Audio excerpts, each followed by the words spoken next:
Hey there, my name is Provis, and welcome to more Timberborn, celebrating the first year anniversary. And of course, this video is still sponsored by Mechanistry. Big thank you to them for that. You can find a link in the description down below. Now, in the last video, we constructed our first round of golems, our mechanical bots that are going to be doing a lot of the heavy lifting for us. And I mean that quite literally if all goes according to plan. Where's Coghead? There you are, my little buddy boy. Hello, Coghead. Don't you look... Whoa, there we go. Like a lot of fun. We're going to be building a few more of these guys out, but then we need to figure out what we want to actually do with them. Because it's worth noting that golems can't do every single job, at least not initially. For example, we can send them to go work in a place like a lumber mill or perhaps a deep water pump. That's no problem whatsoever. But if you want them to work in a farmhouse, then you have to spend some science points in order to unlock that place for them to work. Same thing would be true in, let's say, a paper mill over there, or maybe a gear workshop. So they gain value the more science you are going to spend in order to unlock certain types of jobs. But if you already know what niche you want them to fill, well, then you can just keep them working in that, and that's going to be fine. For example, if I know that I'm going to have a lot of water issues, and I want that stuff going pretty much throughout the day, something I could consider doing is placing down a control tower, let's say right over here, in range of these little water pumps, right? You place one of these down, and any of the golems walking through this area will become supercharged, which is going to boost up their productivity by a pretty hefty amount. Let's find out exactly how much. The answer is, if they are boosted by a control tower, they go from 45% working speed and 30% movement up to 90 and 60 respectively. So it literally doubles their productivity. That's really substantial. Now, it looks like it drains a little bit of science points per hour. So instead of electricity, you're using up your science as a new spendable resource in order to boost up that productivity. Maybe that's worth it to you, maybe it's not, really comes up to you, but look how fast we get water now, my gosh. Yeah. As long, you know what, this is great, actually. This is the proper economy. We start building out robots to do all the manual labor and let all of our beavers start working on more, let's say, creative exploits. So now they can focus exclusively on things like, you know, manufacturing refined goods and inventing stuff while the robots do all the heavy work. And it actually kind of works in this economy. The major priority I've got right now is to actually set up an explosives factory, because there's a nice little trick that I learned in the last time we played this game, where we can basically place a little hole, a little crater somewhere out in the middle of nowhere, it doesn't matter too much, then just dump a little bit of water over that spot and it creates a lot more usable land for crops. And as my population continues to grow to 76 beavers, we're starting to fall a bit behind in that food, and I kind of need more space. So that's one easy way to keep a lot of local farming close to the central hub. So for example, right here, boom, there we go. All right, created a little hole. Now I'm just gonna place a little water dump right over y'all. There we go, see? And we filled this up, and now we got a lot more green land to work with. Hooray! We can replant all the wheat that I completely let die. Let's not neglect some other options for some food. We want to diversify and broaden our palette a little bit more while I work on a couple of other projects, which I'll show you in just a minute. Something we've been neglecting up to this point are our cattails. We farmed up a fair number of these, and what I want to do is place down a new grist mill, which is basically just a millstone, and it's going to grind those cattails down into a special flour. Then we're going to unlock the bakery, and that flour is going to turn into crackers, which again is going to give us a new source of food since we've not been using our cattails up to this point, but also more diversity means more well-being. We're going to do the exact same thing with the wheat that I've already been growing over here. It's going to take a while to get enough wheat together, but the exact same process applies. You mill that stuff down at a grist mill, and then you bake it over at a bakery in order to get some bread. Again, more diversity, which is good. Yes, this means I need to have 2 grist mills and 2 bakeries eventually so I can have these both running at all times, but for now, one will do fine. When we run out of one material, we'll swap over to another. I think one of the things I like the most about these golems is they actually do continue working even throughout the night. So certain construction projects, which normally would have to wait, you know, for a few hours per day, can keep going. So I can keep working on expanding out the dam and a pretty ambitious levee project I'm working on. Now, I've spent many cycles at this point trying to build up this levee along here, because now I can go to this section and start raising up the water height, as you're going to see here, and start taking advantage of a fair bit more space thereby increasing the amount of water we have available. And theoretically, I can keep doing this for a good long while, as long as I'm willing to spend a load of logs and time building up along the edge of the river. Kind of like I've done here, just keep doing that taller and taller until we are satisfied. However, I have the feeling that this was not necessarily the most cost-effective way to go. Because, well, it cost me many, many hundreds of logs, and thereby it took me a long time to get this thing built out. So, let's try messing with something totally new in this latest update. We want to go under landscaping, and I want to unlock the dirt excavator. Oh, darn it, this takes some, treated planks, too. Oh, boo, I've got to go ahead and make these too. I need pine resin. All right, we're not quite ready for this yet. Give me a minute, I will figure it out. But the idea here is, if we can start using the golems we've been building to start excavating dirt, then store that dirt, maybe, just maybe, this will be a more effective method of terraforming. While we're waiting for the rest of our treated planks to get, well, treated, and we've got 71 of them, but there's still a ways to go, let's try messing around with some districts, because that got reworked just a little bit. So what I'm thinking we want to do is try placing a district off in this direction over here, and I might actually move my golems over here in order to make this a little bit better. My thought being, I would like to try using the terraforming to build up a natural levee off in this general direction, at least as much as I think is reasonable. And that way, we will be able to store up a much larger reservoir of water at the very, very top, and then I'll be able to trickle that down as is needed. However, districts are sometimes a little bit tricky to work with. You may recall that your range for your building and jobs is not infinite. If we click on our district center over here, we can see that we're kind of reaching the natural edge of what I'm able to work at the moment. So what I'm going to need to do then is set up a new district center, and there's a way to do that right over here. Now, fortunately, the placement of a district center is free, along with a district gate, so setting one up is generally going to be pretty easy. And now, if we click on the district center down over here, it should end basically right at the gate, and then this takes over with its new range from over here. And if we were to expand out some paths, blah, blah, blah, like so, you can see we are extending the range out. So this is going to give me access to that underground ruins, not to mention a whole load more lumber. So this is looking pretty solid for me. Now the question is, how best to start transporting resources and people over here? Now, what you can do, and this is new, is you can go over here and say, I want to migrate the population. So between our districts, District 1 and District 2, we can see what population I've already got over here, and actually my replacement population's not been keeping up, so that's a bit of a problem. But we should be able to say specifically, hey, I want a certain minimum number, let's say 4 minimum number of golems over here, and then 2 over here. And what should now automatically happen is a couple of golems that were in District 1 are going to get automatically redistricted over here. And if we swap over like this, yep, sure enough, we've got 2 cogheads. See? And that's pretty nice, because previously what you had to do was manually move populations over between districts. But with this automated system, I can kind of set my automatic minimums or limits, and then just it'll take care of the rest for me. That's so much more convenient. Now, of course, if we are going to do this, something I need to do right away is place down a distribution post, like one over here. It should be just fine. This is where you have some workers available to then pick up some goods and deliver them from one district to another. So I've got a drop-off post right over here as well. So I'm expecting we're not going to have a lot of resources over here that get sent back into the mainland so much as we need to go ahead and start picking up some goods and sending them all the way over here. Now, normally what I would do is send a bunch of food over this direction so I can set up some housing and have a whole bunch more beavers doing a lot of their work. But I think with the cogs, we can get away without that. We're not going to be needing a whole lot of food over here. What we may have trouble with is power, and we may find ourselves in a situation where, at least temporarily, I have to take some cogs and move them back and forth just to get recharged until we can get some sort of a power set up ready to go over here. But for now, let's see if maybe I can migrate over a couple of these cogheads. And they're going to move over here like so, and then we can go ahead and start chopping down all these trees and gathering up resources, and then we'll start transferring over everything I'm going to need to start working on some terraforming.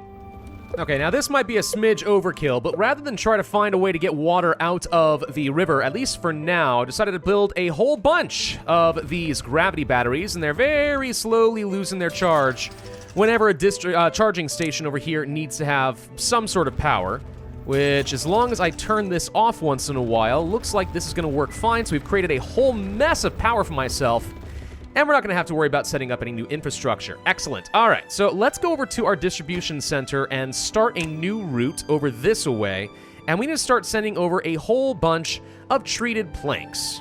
Don't forget, one really convenient thing you can do is actually set up your district distribution limits, but make sure you have the correct district selected first, because this is where you're going to have your minimums and maximums. If I were to set something up over in the distribution center, for example, set the treated planks down over Mia to, I don't know, let's say a maximum of 100, what's going to happen is they're going to start offloading anything above 100 into the other district, and that's not what I mean to do in my primary town center. Over here, however, I would like to make sure that they don't deliver too many. 100 is actually exactly what I need, though, so this is fine. All right, let's see. I've unfortunately seen a lot of my golems are starting to deteriorate to the point where they become unusable. They actually break down and effectively die. So while these guys do have a really long lifespan compared to the average beaver, it's certainly not infinite by any stretch. So do be aware that that is going to be a thing. Anyways-y-hoo, all right, let's go ahead and place down a dirt excavator. Oh boy, this is a big building. Takes 200 horsepower of energy. Okay. Means I'm gonna have to find a way to get this thing powered up then, huh? Okay, maybe I set her up something kind of over here like this? Maybe. I guess this is okay for now, sure. And then we have a dirt pile, which takes a load of planks and some metal, and we can place this pretty much right next door, I would imagine. Or maybe not immediately next door. How about over here or something? Just in case I need to have some power shaft going into this area. And then what else do we have? The terraforming station. And this is where I would place it somewhere like over here, for example. And we would be able to... does this take power? It does not. Then we would be able to use these guys in their natural building range to actually start placing down some new terrain blocks. Just like this. We've got a lot of injured beavers down over here. I'm looking at 8 right now, and that's a bit much. Something we haven't messed with yet is actually a new building, the Healer, which is going to take the dandelions, of which I have a whopping 1,000 taking up inventory space, by the way, and start crafting some medicine, which we can then use to speed up the healing at each of these medical beds. So let's go ahead and get somebody assigned over here. I feel like this could be a good investment. So what does this end up using? It looks like it takes some dandelions, some water, a little bit of logs as fuel, and then creates the medicine, which I believe... Oh, beavers are happier than ever. Level 28, not bad. I believe we can see, yeah, so medicine will get delivered over here whenever they find themselves, you know, in need of some healing. So, okay, cool. This is going to take up a job.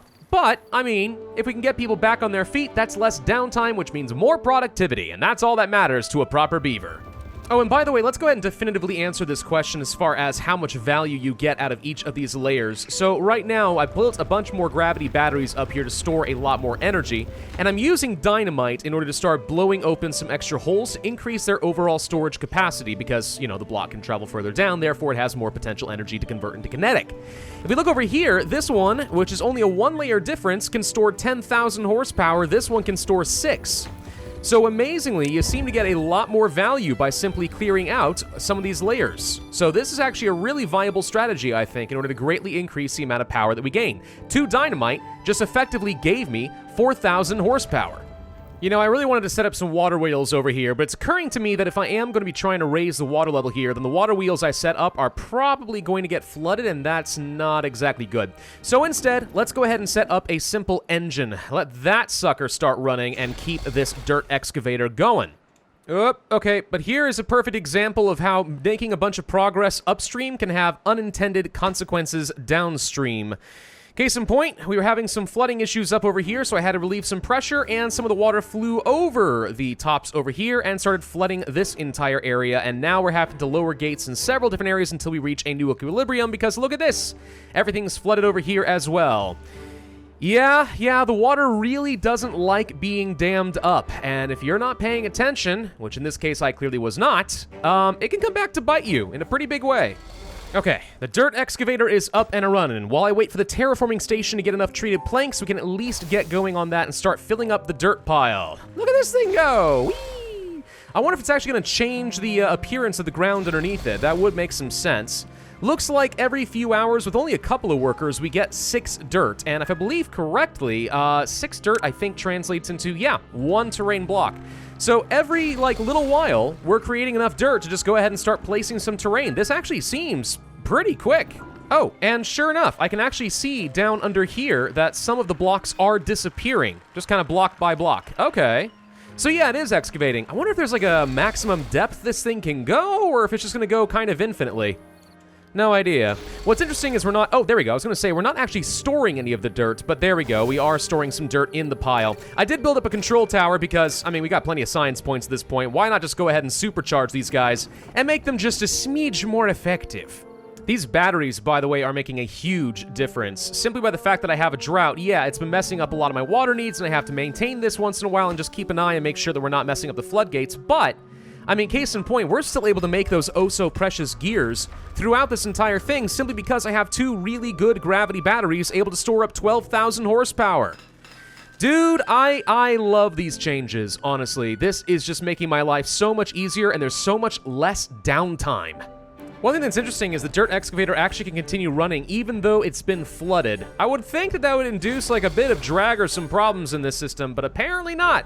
Which is good, because I would really hate to have to deal with this. Hey, by the way, our terraforming station is finally done. Excelente. Okay. So, let's see if we can find some of our extra cogs, which should be over here.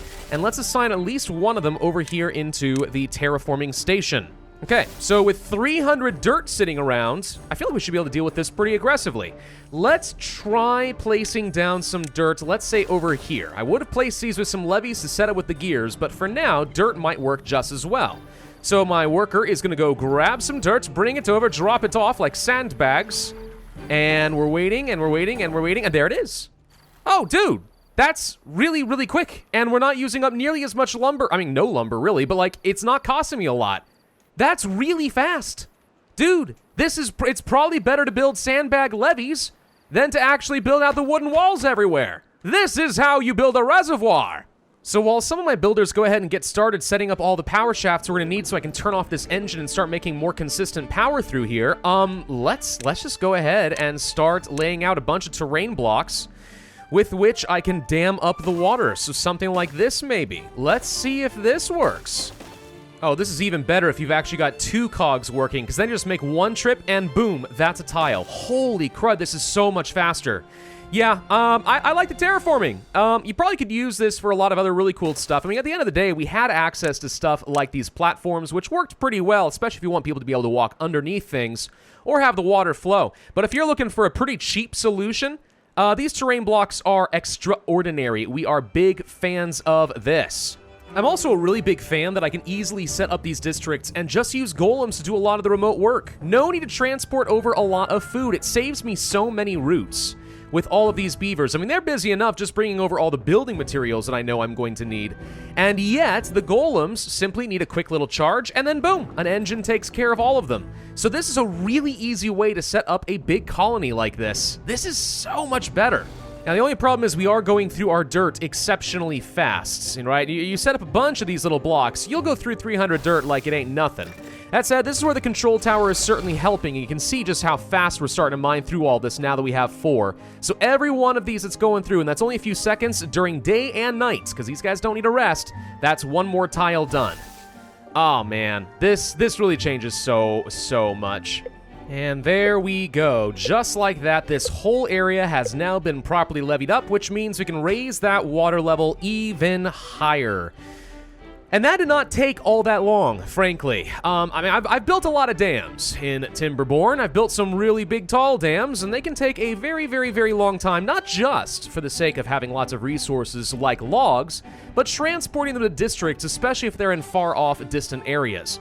But honestly, with the dirt being what it is, we got plenty more to work with over here, by the way. With the dirt being what it is, plus being able to migrate my population, especially using golems so I don't need food, this all went up together fairly quick, and now I can set up a heck of a lot more water over here with no problem at all. Yeah, I'm a big fan. I'm a big fan of these changes, and now our options would include, let's say, building up an efficient mine over here, because now that I'm basically done with some terraforming, we probably don't need this many of my golems set up over in this area. Instead, maybe, actually, let's go ahead and turn this off now, maybe it'd be worth going ahead and mining a whole load more scrap and then having them distributed over here to the main base. Though we still have plenty of ruins to go, so it's not like I'm hurting for any metal, but at least now this colony has a use. We can also start farming out all the dandelions. I can do whatever I want. This is all reclaimed land. I feel like the Netherlands, but in Timberborn. Oh, man. Yeah, really, really cool and exciting changes here. I could build this up pretty much as high as I want to now, and I feel like this is a very achievable, very quick goal, thanks to all of the new features that have been introduced in Update 2.0. What are some other things that are new that I could mess with? Am I missing anything? Yeah, I am actually. The Number Cruncher is something new. This is especially for the Iron Teeth, because they lost the access to observatories. But now with this thing, it's basically one giant computing brain. So you place this thing down, you give it plenty of power, and it just starts producing lots and lots and lots of science for you. Honestly, I'm kind of proud of how our base has developed, making use of all these new features, but also just in general creating a thriving metropolis for my beavers. Got plenty of food coming in with over 100 Iron Teeth ready to go. Logs are, for the most part, pretty sustainable. We're not really having too much trouble over there. Water's looking really solid. Well-being is constantly sitting around 25, sometimes bouncing a little bit higher. And I haven't even been making use of everything. Have I tried placing down carousels, mud baths, etc., or any laborer monuments? No.